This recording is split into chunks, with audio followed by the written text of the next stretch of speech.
इस कार्यक्रम के पुण्यार्जक हैं Saubhagya Kohinoor, Shri Sanjay Jain, Shrimati Mamta Jain, Greater Kailash, Delhi, Shri Rajeev Jain, Shrimati Meenakshi Jain, Civil Lines, Delhi, Shri Sudhir Jain, Shrimati Poonam Jain, Model Town, Delhi, Shri Vijender Jain, Shrimati Nirmal Jain, Gurugram, Shri Rajan Jain, Shrimati Monika Jain, Janakpuri, Delhi.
पल पल पर जब भी हमें कहीं भी समाज में किसी भी तरह की हमें समाधान करने की जरूरत पड़ी या कोई कार्य पड़ा, हमारे लिए हमेशा तत्पर रहे। यहाँ तक कि जब हमने संत निवास लिया, हमारे पास एक भी पैसे का इंतजाम नहीं था। इन्होंने हमें प्रेरणा दी कि नहीं आप लो, आपका काम होगा, और हमने उस काम का बीड़ा उठाया और हम उस काम को कर पाए। हमें जब भी कहीं कभी कोई जरूरत पड़ी, हम महाराज श्री के चरण में पहुँचते हैं और हमें उनका ऐसा आशीर्वाद मिलता है, हम उस कार्य को करते हैं। ये कार्य भी अब जो हम पचमेरु मंदिर का स्थापना का करने जा रहे हैं, वो इन्हीं की प्रेरणा है और इनके आशीर्वाद से ही हम इस कार्य को सफल बनाएंगे। और मेरे को उम्मीद है आप सब लोगों का भी हमें साथ मिलेगा। भवसागरी में दुख ना मिलता, तेरी शरण में आता क्यों। भवसागरी में दुख ना मिलता, तेरी शरण में आता क्यों। सच कहता हूँ मेरे भगवन, नहीं प्रेम से आया हूँ। सच कहता हूँ मेरे भगवन, नहीं प्रेम से आया हूँ। विपदाओं ने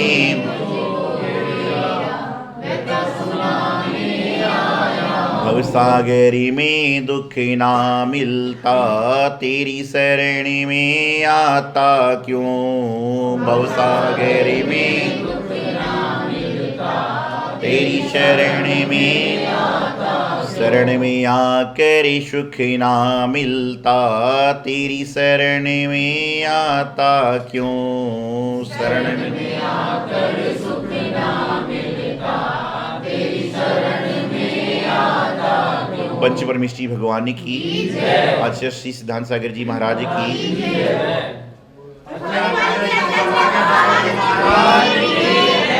समस्त मुनि महानुभाव, गुरुदेव का सम्मेत शिखर जी में जब यात्री दर्शन करने जाते हैं तो सबसे ज्यादा कौन कौन से भगवान को याद करते हैं? पार्श्वनाथ भगवान और चंद्र भगवान को। क्यों? क्योंकि एक इस कोने पे और एक इस कोने में। कई लोग कहते हैं कि भगवान थोड़े पास से मोक्ष चले जाते, कई लोग कहते हैं कि थोड़े थोड़े पास से मोक्ष चले जाते। तो क्यों? अरे वो जितनी दूर से मोक्ष गए हैं उतनी दूरी तय करके आप अपनी मोक्ष की यात्रा प्रारंभ करते हो। तो आज बड़ा सुअवसर रहा कि प्रातःकाल दिल्ली में नहीं, पूरे विश्व में बड़े विविध रूप से पार्श्वनाथ भगवान जी का जन्म कलश महोत्सव और तप कलश महोत्सव मनाया गया।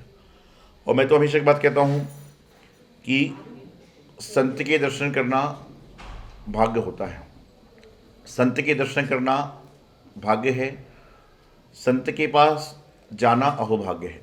क्योंकि भाग्य कब अहोभाग्य बनेगा? जब दर्शन किए फिर उसके बाद चले गए। संत के पास, संत के दर्शन करना भाग्य है, संत के पास जाना अहोभाग्य है, और संतों को आहार देना ये परम भाग्य है। संतों को आहार देना ये परम भाग्य है। लेकिन संत आपके निवास स्थान पे आ जाएं, ये आपके जीवन का सौभाग्य होता है कि आपके निवास स्थान पे जाए। और साथ साथ में जब भगवान का जन्म तप कलश महोत्सव है, उस दिन आपके घर में यदि संत पहुंच जाएं तो ये समझ के चलिए, मैं तो हमेशा कहता हूं कि जिस दिन आपके यहाँ दिगंबर संत के आहार हो रहे, कोई भी महाराज के, तो उस दिन आपको यही सोचना चाहिए कि हे भगवान, चतुर्थ काल में मैं जो था राजा श्रेयांश था और सामने जो खड़े मुनिराज ये आदिनाथ भगवान हैं, ये कल्पना सभी को करने का प्रयास करें। क्योंकि पंचम काल में यही मिलेगा आपको, छठवें काल में ये भी नहीं मिलने वाला है। ये पंचम काल में मिल रहा है, चतुर्थ काल में क्या हुआ किसी को नहीं पता, लेकिन पंचम काल में जो चल रहा है यही चतुर्थ काल की कल्पना करोगे तो काम हो जाएगा। आपको पता है कि भगवान महावीर को सबसे प्रिय कौन सा जीव था? भगवान महावीर स्वामी की भक्ति बहुतों ने करी, लेकिन भगवान महावीर स्वामी का सबसे प्रिय जीव कौन सा था? भगवान महावीर स्वामी जानते हो? सबने नाम सुना होगा। किस किसने देखा भगवान महावीर स्वामी? मैं तो ये मंदिर में दर्शन करके आ रहा हूं उनके। तो क्या भगवान महावीर स्वामी को मूर्ति में सब लोग देखते हैं, लेकिन सबसे प्रिय जीव कौन सा था उनका? देखिए, भगवान महावीर स्वामी को तो कोई भी जीव प्रिय नहीं था, बता दूं पहले आपको। लेकिन भगवान महावीर स्वामी की सबसे ज्यादा भक्ति यदि किसी ने करी है तो किसने करी है? चंदन वाला बता रहे हैं, कोई चंदन वाला बोल रहा है, कोई राजा कुल बोल रहा है, लेकिन बिल्कुल गलत है। भगवान महावीर स्वामी की सबसे ज्यादा भक्ति करी है तो एक मेढक ने करी है। मेढक ने करी। कैसे? कि सबके पास सब कुछ होता है, आपके पास बहुत कुछ है देने के लिए, लेकिन मेढक के पास, त्रियंश के पास कुछ नहीं होता। लेकिन उसने क्या किया? अपनी चोंच में कमल की पंखुड़ी दबाकर चला और समोषण तक नहीं पहुंच पाया, बीच में ही समाप्त हो गया। इसलिए भगवान महावीर स्वामी उसको चाहते हैं जिसके पास कुछ भी नहीं है और भक्ति कर रहा है। अरे आपके पास में तो समुद्र है, एक दो लोटे कम हो गए तो क्या फर्क पड़ने वाला है? आपके समुद्र में से एक दो लोटे निकल जाए तो कोई फर्क पड़ने वाला नहीं है। लेकिन जिसके पास एक बूंद पानी की है और वह एक बूंद पूरी भक्ति में निछावर कर दे तो समझ के चलना कि सबसे बड़ा भक्त वही हुआ करता है। तो आज पुनश्च अभी कुछ दिनों पहले जब कर्मपुर आए थे तो उस समय जाते समय यहाँ पर एक प्रकार से थोड़ा देर का विश्राम हुआ था। हमारे अमन जी, समीर जी, हमारी जो आरिका सुमति माता जी हैं, इनके गृह जीवन की बहन हैं, उनके परिवार हैं। और ये तो समझिए कि जब भी कोई संत कर्मपुर आते हैं तो आते जाते कहीं ना कहीं स्टॉप लगता है। तो पहले हम किधर और रुकते थे कि 2-3 सालों से हमारे कर्मपुरा कमेटी यहाँ पर लाती है तो यहाँ पे रुक जाते, कहीं ना कहीं तो संत रुकते ही रुकते हैं सारे। और सबसे बड़ी अच्छी बात यह है कि जो इस बार करमपुरा में आना हुआ है, हम तो जब भी आते हैं कोई आयोजन के लिए आते हैं, ऐसे तो हम आते ही नहीं, आपको पता है। कुछ भी कराओ, हमारे यहाँ तो संघ वाले साधु कहते हैं कि महाराज जी को बुलाना है तो कोई कार्यक्रम रख लीजिए, तो महाराज जी पहुँच जाएंगे, चाहे वो दिल्ली में हो, चाहे दिल्ली से बाहर हो, चाहे कहीं हो। और इनकी बातें सुन के एक चेन्नई से आदमी आ गया, वो बोले महाराज जी, बोले आपका बिहार हम श्रीलंका कराना चाहते हैं, श्रीलंका में आपका बिहार कराना चाहते हैं। मैंने कहा मैं चल लूँगा, पदयात्रा होगी तो, पैदल होगी तो हम वो भी चले जाएंगे, पदयात्रा में जा सकते हैं। तो ये तो खैर हास्य की बात है। तो मैं बताना चाह रहा था कि इस बार जो प्रयोजन आने का है, मुख्य रूप से जो संपूर्ण दिल्ली एनसीआर में सबसे बड़े विशाल पंचमेरु जिनालय का निर्माण हो रहा है।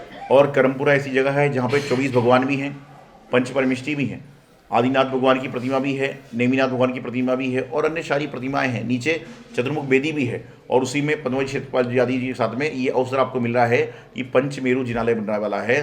जैसा उनके प्रधान जी ने DK जी ने सूचना दी कि आगामी 11 से 15 अप्रैल आप अपनी डायरी में, अपने मोबाइल में, अपने दिल में नोट कर लीजिए कि ये जो 11 से 15 अप्रैल का कार्यक्रम है उसमें हमें सारे शादी ब्याह फंक्शन आदि छोड़ना है। और करमपुरा में क्या पूरे दिल्ली के आसपास में ऐसा मेरू नहीं है जिसमें 80 प्रतिमा है और जो निकल के अभिषेक हो सकता है। तो पहले तो आप प्रतिमाओं से जुड़ जाइए और उसके बाद में सारा का सारा काम संपन्न करिए। तो जिसके पुण्य है, जिसके भाग्य, मैंने बताया ना कि जिसके पास में एक बूंद है वो पूरी बूंद समर्पित करता है तो उसका पुण्य और है। और सागर में 2-4 लोटे निकल जाए तो कोई फर्क, सागर को कोई नहीं फर्क पड़ता है। सागर में से 2-4 लोटे निकल जाएं तो सागर को फर्क नहीं पड़ता है, लेकिन 2-4 लोटे जहां गिर जाते हैं ना उसको फर्क जरूर पड़ जाता है। 2-4 लोटे पानी गिर जाता है तो उसको फर्क पड़ जाता है। तो आज यहाँ पर पुनश्च इसी निमित्त से आना हुआ और निश्चित रूप से इनके परिवार की गुरु भक्ति है, संपूर्ण परिवार जुड़े रहते हैं और सारा का सारा काम करते हैं। तो इस तरह भक्ति बनी रहे, आप सही भक्तों की भक्ति बनी रहे। और जो पंचमेरु जिनालय का शीघ्र ही भव्य पंचनाग होगा तो ऐसा पंचनाग होगा जिसमें आप सभी लोग याद करेंगे कि हमारे परिवार के द्वारा वहाँ पर प्रतिमा स्थापित की गई, हम पात्र बने। क्योंकि आपको बताऊँ कि अन्य जगह पात्र बनते हो तो 2-4 प्रतिमाओं के बनते हो, लेकिन यहाँ पर तो जो सौधर्म कुबेर, माता पिता यज्ञ, फूफा बुआ, आहार दादा आदि जो बन रहे हैं वह एक प्रतिमा की नहीं, वो 80 और 2 82-83 प्रतिमा होंगी। आप समझिए इतने सारी प्रतिमाओं का स्वधर्म पुण्य आदि बनने का अवसर मिलेगा। तो अपने पुण्य को जमाइए, भाग को जमाइए, यही मंगल शुभकामना। आचार्य गुरुदेव सिद्धांत सागर जी महाराज।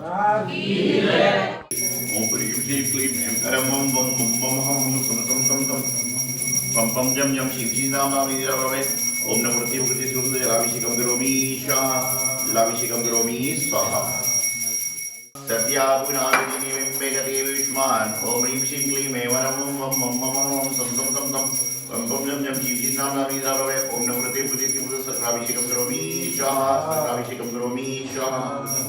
संसारी सागरे विलंघने सुषितु अम्लावये त्रिभुवने प्रतिदिनं ओम ह्रीं श्रीं क्लीं ऐं वरं वं मं मम मं सं सं सं सं पं पं जं जं शिव शिव नाम नामी द्रववे ओम नमो प्रति प्रति प्रति करोमि स्वाहा, करोमि स्वाहा। दाडम नमो वाहिनीयाडम नमो वैजायाडम नमो लोहिशंकशाऊडम। ओम नमः शिवेभ्यः, ओम नमः शिवेभ्यः, ओम नमः शिवेभ्यः। श्री वीतरागाय नमः। ओम नमो हरदेव गुरुदेव श्रीमती श्री पार्षदराय सर्वज्ञाय स्वयं सिद्धाय बुद्धाय परमात्मने परम सुखाय त्रिलोकमयी व्याप्ताय संसार चक्र परिवर्तनाय अनंत दृष्टाय नित्य ज्ञान सुखाय सिद्धाय बुद्धाय सत्य ज्ञान विषयानि का श्रावक श्राविणी का मुक्त करो संगो सर्वनाशनाय घाति क्रम विनाशनाय घाति क्रम विनाशनाय अवयवस्माकं प्रत्योम अधिकामं अधिकामं बलिकामं क्रोधम अग्निम सर्वस्त्रोयम सर्वशरीरम।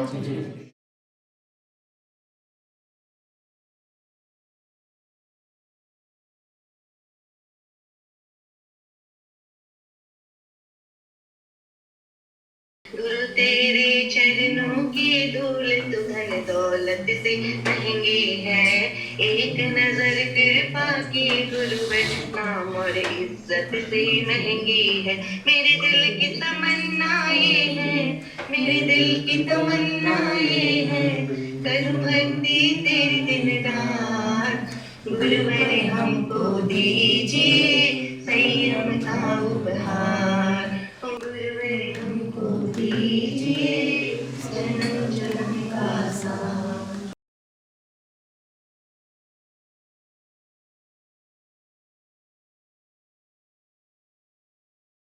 इस कार्यक्रम के पुण्यार्जक थे Saubhagya Kohinoor, Shri Sanjay Jain, Shrimati Mamta Jain, Greater Kailash Delhi, Shri Rajeev Jain, Shrimati Meenakshi Jain, Civil Lines Delhi, Shri Sudhir Jain, Shrimati Poonam Jain, Model Town Delhi, Shri Vijender Jain, Shrimati Nirmal Jain. Gurugram Shri Rajan Jain, Shrimati Monika Jain. Janakpuri, Delhi.